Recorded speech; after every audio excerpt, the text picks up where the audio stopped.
Okay. I'm smiling, so that's a good thing. I talked to my doctor to get some of my latest results. So a little history is, it was good news, so that's good. That's not the history, but the history is I had some testing done. It was a 24-hour urine collection and some blood work done to test for mast cell activation syndrome, which you have to test very carefully because the results can be inaccurate very easily if the specimen isn't kept at the right temperature or tested soon enough and all this other stuff. So I had that done in October, and I'm just now getting the second results. Okay, so I had the 24-hour urine and the blood work done, and the 24-hour urine showed that my 5-HIAA, which I didn't even know was a thing until this test, was elevated. It's supposed to be like 6 or under, and it was 181.7, which pointed toward carcinoid tumors or carcinoid syndrome, which can cause like flushing of the skin and diarrhea and wheezing. And I'm like, I don't really have those. I'm going to have flushing, and sometimes if I eat the wrong thing, I have diarrhea. Personal, brace yourselves. And wheezing, I don't really have wheezing unless I'm reacting to something that I ate. So I'm like, I don't know all the ins and outs of carcinoid syndrome, but I'm darn tootin' that I'm researching because I don't think I have tumors all throughout my body. So like the last few weeks have been kind of difficult. I've been kind of quiet because that's pretty stressful. I went to the allergy doctor and he said, okay, so wait, first I talked to my primary care doctor, and she said she did some research, which I appreciated. I talked to her on a Wednesday, I think. I don't know, things are kind of miscombobulated in my brain, except what I need to know. She said that she thought, no wait, okay, so I talked to her on a Wednesday, I think. I don't know, I got the 5-HIAA results and they were elevated, and they said maybe carcinoid syndrome, and I Googled that and it said tumors, and by the time you have symptoms like I have, it's like tumors are all throughout your body and there's nothing you can do. I said, bullshit. Like, seriously? That's ridiculous, and I'm going to read everything I possibly can to try to make sense of this, because I refuse to believe that there's no, like at that point, there's no hope. Like, you were basically dead from what I've researched. I don't have time for that. So I cried and cried and cried too. So anyway, I talked to my primary care doctor, and she said that she was going to do some research. Oh, because I'd reached out to her, like my brain was super foggy. I couldn't think my own thoughts. I felt like I felt literally like my brain was swollen. I would say the wrong words, like it was bad. I was actually scared. Jerry wasn't here at the time, and so it was like 2 weeks of no brain activity that was like beneficial to anything. It was just like my brain was not my own brain. It was swollen, I guess, is how I feel like it was. And so I'm doing a lot better now. So anyway, she said she would do her research about this 5-HIAA thing and call me back on Friday. So she called me on a Friday, and I had an allergy doctor appointment that day too to go over my results. I was like, if this is such a big doggone crisis, then why the heck's it taken 2 or 3 weeks to get an appointment with you? I don't know. So anyway, COVID, things, but whatever. I don't feel like he listened to me anyway. So that's kind of rude, but I think it's accurate. So I talked to the doctor in the morning, and she said, because I was taking 5-HTP, which is like a neurotransmitter type of B vitamin to help with mood, stability, and sleeping. And it was under a doctor's orders to help with migraines and whatever else, I don't remember now. Oh, anxiety. Because back in the day when I was in mold, I was like super anxious and stuff. So anyway, she did research, my primary care doctor, and said that she found 2 case studies where people were taking 5-HTP and it elevated their 5-HIAA because the 5-HTP turns, or is like whenever it breaks down, it turns into 5-HIAA. And so I was still taking the 5-HTP at that point, but it was like October 26th, and I stopped taking it October 29th. October 26th was when I did the urine thing. October 29th, I listened to a podcast that said, hey, B vitamins can be a histamine liberator. So I was like, I'm not taking that anymore because my brain is already questionable. So that's when I went to the store that night and bought quercetin and stinging nettles, and I started taking the quercetin, and the next day I woke up and I was like, my brain is like, I had a song in my head, like that hadn't happened in a while. I was able to think like, okay, I need to put this outside to sell. I need to do this and this and this. And that hadn't happened for like weeks before that. That's horrible. Basically, if it wasn't in front of my face, like a calendar, if it wasn't in front of my face, I forgot the calendar even existed. And that's horrible. I would lock the van door and go outside to get something out of the van. Shut cabinet doors to put things away. I'm like, this is scary. Like, I got to figure this out. And so when my brain was kind of working with, since I took that quercetin and my brain was functioning that day, I went into research mode because I'm like, there's no way I'm going to just believe that I have carcinoid syndrome without a fight. So I'm like a detective, and and so I ordered some books. I'll go ahead and show you. So this is a lot of things to say some things, but I ordered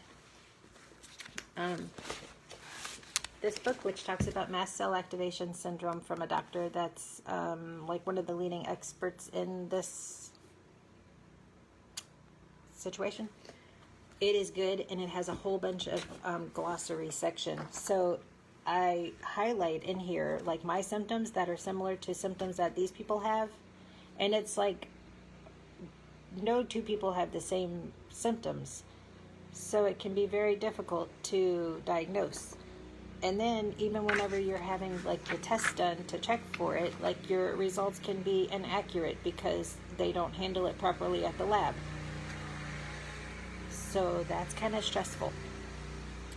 And this book also says that an elevated 5-HIAA can be, it can be a thing that's elevated, and they think you have carcinoid tumors, and so they look everywhere all over your body trying to find these tumors, but they're not there. It's really like a mast cell situation behind the scenes. So anyway, this is the dictionary section or glossary section in this book. And it's, I don't know how many pages, but it's very good. I like it. So I bought this one, and I bought a book called Mast Cells United. I'll grab that one too. This one, because this girl is on a mission. I'm bound and determined. I'm figuring this out. I don't have a choice. Like, I mean, I guess I do. I was told I do have a choice. I could just sit down and deal with it, but I got to do something. So I did. I stayed up until 4 o'clock last night reading things and printing things and taking notes. So basically, I went through all my blood work. I need to read those still. I read them online, but I wanted to highlight them. I printed a whole bunch of things from the internet. You can have histamine intolerance and mast cell activation syndrome and a bunch of things all together. So basically what I think I have decided is, which is not me deciding really, it's results of tests that I've had in the past that showed certain things, but before that I'll get on with this part, and then I'll say that if I remember that part. I kind of already forgot. I think my issue, I'll do that while I'm thinking about it, is mold. I have had a lot of mold exposure in my life. lots. It's not good. My brain goes haywire. I have like foggy brain, migraines, wonky eyeballs, dizziness, this ear thing that keeps like fluid going in and out, and both sides. Sometimes I call it a short circuit. I feel like I'm just sitting or whatever. I don't even know what I'm usually sitting. I guess. I don't know. I could be standing too. And it's like my brain just shuts off like a computer, and then back up. And I'm like, I don't know what that was. Sometimes there's incidences where I react to something and I just sleep for hours. Like if you've been on our Facebook page, you understand. Like you've read this, I hope, or maybe you just skipped over it. If that's the case, that's fine too. So there's all these symptoms, but I think my root, well, there's like 7 main root causes, and I think I have 5 or 6 of them. So that's not the best news, but mold exposure and candida, or however you even say it, candida, I don't know, overgrowth are 2 of my main contributing issues, which cause mast cell responses throughout my body. A lot of my symptoms are nose, like my nose is always congested, except these days, like I'm taking an antihistamine, and it's helping. And my lungs get affected. Sometimes it's GI related. My brain, that's the scary part. So anyway, I've been doing a lot of reading, and I talked to my doctor. All that to say, I think this. My 5-HIAA was, at the last allergy testing thing, was 181.7, and it's supposed to be 6 or less. And that's what pointed toward the carcinoid syndrome. And so my PCP ordered another 24-hour urine test because the allergy doctor wouldn't do it. He said if she wanted to do it, then that was her deal, because he already ran his tests.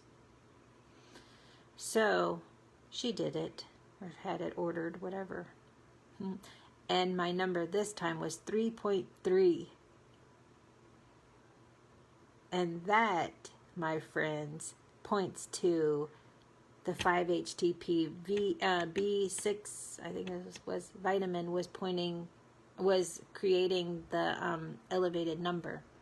So that would mean that it does not point toward carcinoid syndrome. Yay. My doctor wants me to go see an allergy doctor or an immunologist or immunology doctor at Stanford, and we can discuss the mold and the other issues there. I think I might need a functional medicine doctor I don't know, I'm still deciding, but I think a functional medicine doctor, again, would be great, and possibly my lady in Texas, because she knows my crazy. So I also did some more research. So this is the thing. I was on the phone with the doctor, and I said, can I call Jerry on 3-way? And she's like, sure, if you know how to do it. So I did, because we practiced earlier, because I'm getting old and I don't know how to do all that cool stuff. But I figured it out, and I did it, and it worked the first time. And so anyway, I'm like rambling off all this H1, H2, H3, H4 histamine stuff and all these terms. And I said, I think my husband is probably sitting here thinking, who in the heck is this lady? And he's fallen in love with me all over again. And Jerry was like, yep. So anyway, y'all, I advocated for myself, and she listened, and I got off the phone and bawled my eyeballs out.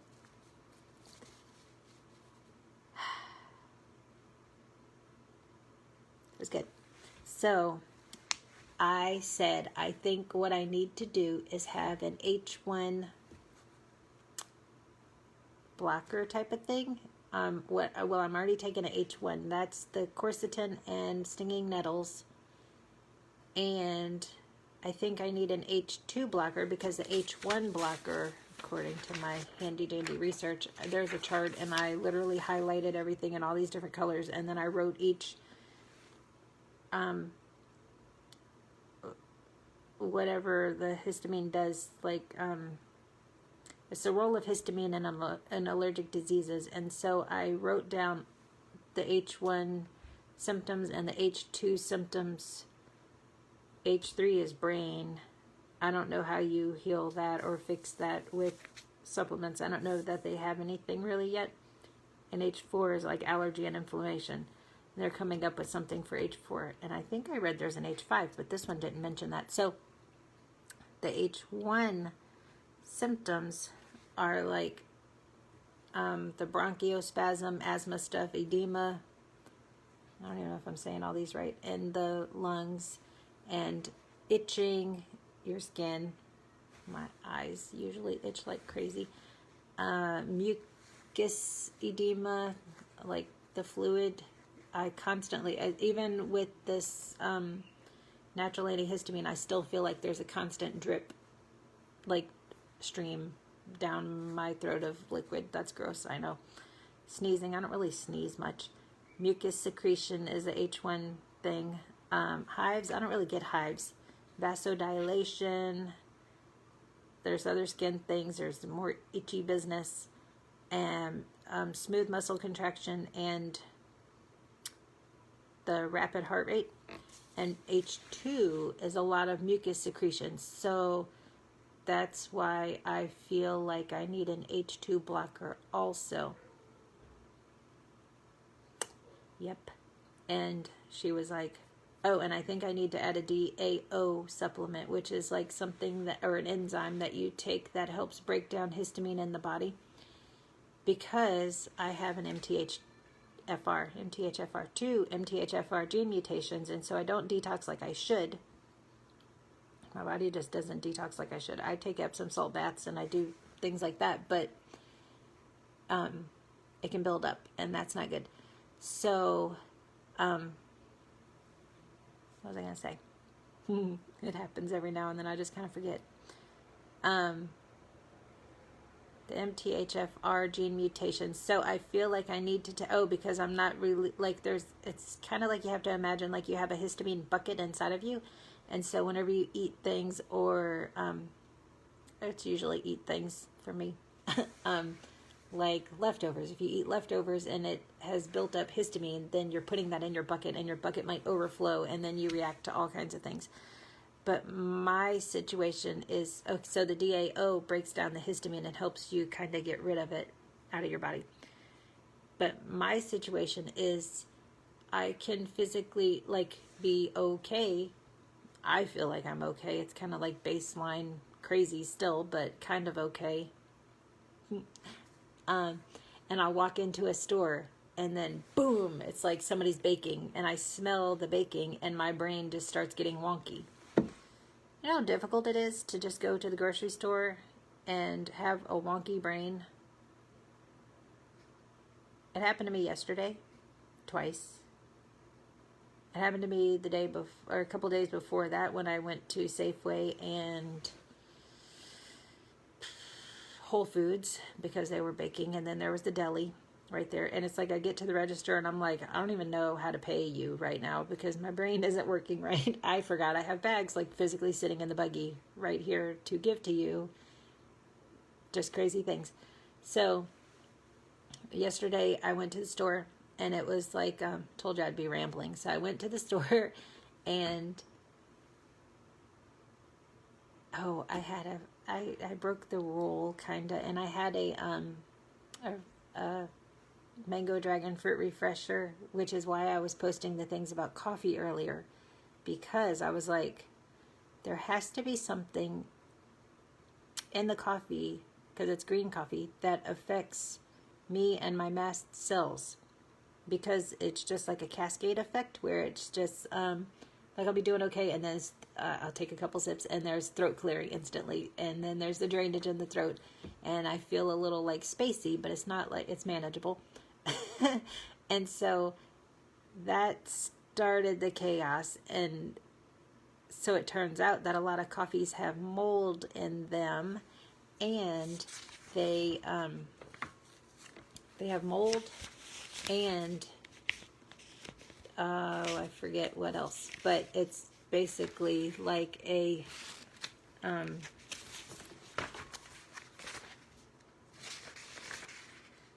They have mold and pesticides, different things, but they can, a mold toxin, and it's also fermented, which is not good whenever you have mast cell issues, because it's like a trigger. I didn't know that. I mean, I didn't know that the coffee had it.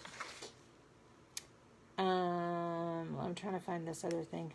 Oh, yeast and bacteria. Well, I'm kind of sensitive to certain yeasts. Mainly the mold thing, I think. And me and mold are not good companions. So it's just like it releases all these things, and it raises your histamine level, and it's just like going throughout your body. And so I drank the little coffee. It was very tasty. I went to the store. My brain was wonky. I went into the bathroom, and there was like a what's a little squirty psh, psh, smelly thing, and I was like, oh lordy, this is not good for my body. So I washed my hands, got out of there, and then I'm walking down the aisle, and I felt like the only way I can explain it, and I don't even know if it's accurate, is like my brain was on speed or something, because it's like I feel like I'm like reaching for the groceries really crazy, and it's like just random, oh, I like this song. Like I almost told that to a random stranger, and I was like, get a grip on yourself, lady. So it's like I feel, I don't know if you've ever seen the video of this lady that's shopping, and she looks like she's on some kind of illegal substance, and she's like dancing in the aisle and all this craziness and reaching for the groceries really crazy. I wasn't dancing in the store, not that time, but I did feel like I was off balance, and my left shin was itching, and my right knee was itching, and my eyes were starting to itch. And then I located mold in the store. Like, I'm a crazy mold detective. And I kind of knew, I guess it would be in the coffee stuff, because every time I would drink it, I would react. But that's besides the point, because I tried to ignore it. So I was like reaching for some soup or something on the shelf, and I leaned down, and I was like, smelled the mold. So I was like, oh shoot. And then it just really went downhill from there in the store. I was like, I feel like a crazy mental, I'm having like mental issues. So, anyway, I'm going to continue taking the H1 blocker to help with the nose issues and the drainage and the fluid and the swollen eyelids, I think. I think that helps a lot, but I have to monitor what I'm eating. And also, I'm going to add an H2 blocker. I might have already said this, I can't remember. But I'm going to take an H2 blocker to help see if that kind of like seals the deal and helps fix things where I don't have crazy reactions. And I asked her, is it like okay to, because I know taking histamine blocker things don't remove the histamine from your body, but I still have to get the histamine out. But she said it should be okay. Basically, it just kind of, your body just doesn't notice it, I guess, because of the blockers. But I think a DAO, I forgot what it stands for, is good to add later, because I can't add all of this at the same time, because then I won't know if I'm reacting, what I'm reacting to. So I have to start very slow and a low dose. I think she said it's 20 or 40 milligrams, but I have to start with like half a pill and see how I do, and go to an allergy immunology doctor and talk to them about mold stuff. But I might see, I mean, that seems like that would be a good option. I was thinking that, or functional medicine. So we shall see, but I feel good knowing that I don't have carcinoid tumors. When I went to the allergy doctor, he said, based on my numbers, that he thought I had tumors growing in my GI tract, my stomach, my lungs, and probably my brain. And he said I needed to be asking myself if I was giving myself carcinoid syndrome by taking the 5-HTP. And I handed him my printed out history for him to have a copy, just because I'm desperate for help. Like, if I'm here with a binder full of, it keeps getting bigger, y'all. If I'm here with a binder full of information and I'm staying up until 4 in the morning reading and researching, I need assistance. So I handed him my little papers and he just kind of like flipped through a little bit and then handed it. He's like, do you want this back? I was like, no, that's a copy for you, thinking like, hey, maybe he'll have time to look at it later. I don't know. I know doctors are busy, but I just feel like he looked at numbers on a test and didn't look at me as a person. And I did not feel very heard. I said that the first time I went there too. Hello. Yes, I did not feel very heard. I did not feel very understood or cared for. I felt kind of shoved to the side and disregarded. And kind of like I was crazy, which I kind of battle with that anyway. Like, am I crazy? But I'm not. Like, I'm physically having crazy symptoms. But that I'm thankful for this primary care doctor, because she listens and she thinks about what she's saying, and she actually does some research, and she's referring me to other places to get more help. And she said, call anytime you need to. So I was like, okay, because basically I just called a few weeks ago. I was like, whenever I was having all that bad brain business, I called and I was like, I am desperate for some assistance. Like, I need help. And so I talked to her on the phone and I said, at that point I'd started taking the quercetin, so I was kind of feeling a little better on that Friday. I was at CC that day. And so I said, this is a situation, like, I need you to understand that this is what is occurring, and I just want to let you know, like, I need help. And so, and then I went and I sat in her office with my big binder, and I gave her my print up of my history. And she said she read it before she walked in the room, which was fabulous. And I was hoping she took it home with her to look at it. Like, don't forget about this little girl, lady here. Like, don't forget about me. I need your help. And so I feel like she's done a good job listening and encouraging me, and taking into consideration what I am telling her. She said, you might not get a diagnosis. And I'm okay if I don't have a diagnosis. I just need help figuring out how in the world to have a normal day. That's all I'm asking. Like, help me to breathe. Help me to, like, not have crazy brain moments, and help me to be able to do things with my family, like, happily, and not get, like, crazy mental nonsense stuff and reactions where I'm sleeping for hours or having a major migraine. Like, that's no fun. So I was proud of myself. So I told Jerry, well, I hung up the phone with the doctor and I just bawled because I was like, it took forever to get these results, and then to find out that they were normal, I was like, relief. We're like decorating the Christmas tree, and I'm wondering, is this my last Christmas? Like, I don't know. I mean, anyway, you can worry about that or wonder about that on the normal day-to-day basis because of life. You never know when you're going to go, and I'm ready, but I don't want to go necessarily right now. So to hear that my number was normal was fabulous, and that she listened to me and did the follow-up blood work instead of just saying, you have tumors all over your body. And that she listened to my suggestions, because if anybody knows what in the world's going on with my body, is this girl. I know the crazy symptoms. They change their pattern, and it's making it a little more difficult to figure out what in the world's going to happen next.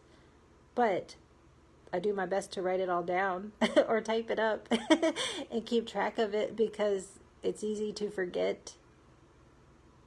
And sometimes you want to forget because it's awful, but you have to have it somewhere so you can tell somebody, and maybe they will listen and help. So anyway, I hung up the phone. I was crying my eyeballs out, and poor Jerry called, and I'm like, It's like, are you crying? Yes. I'm glad to hear the news from the doctor. Yes. So Anyway, it was happy tears, and I feel relieved a little bit, and I'm actually excited to go take some H2 blockers. I'm a little nervous because I don't know how I'll react. The last time I took like Claritin or Benadryl or anything like that, it was not good. So I could use some prayers. Because that's kind of nerve-wracking. But I'm kind of to the point where I'm like, just bring it. I'll deal with it. But just going to the dentist had me messed up for like 5 weeks. That's horrible. I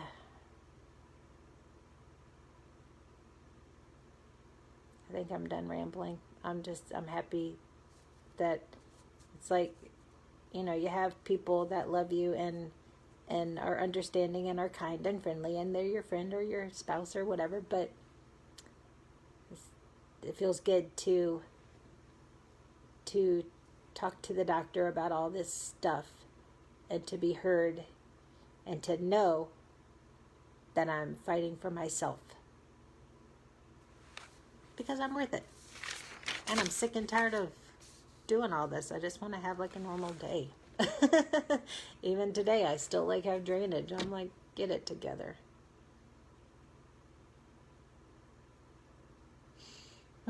So thanks for listening to me ramble. I guess that's all. Advocate for yourself. Keep talking until somebody listens. Don't self-diagnose. I don't recommend that.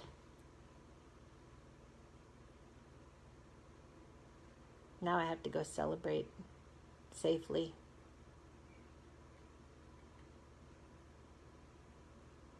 That'll be good. And get some energy. I need some more energy. Yay. So there you have it. It's good. Because I felt like there was a big cloud over us.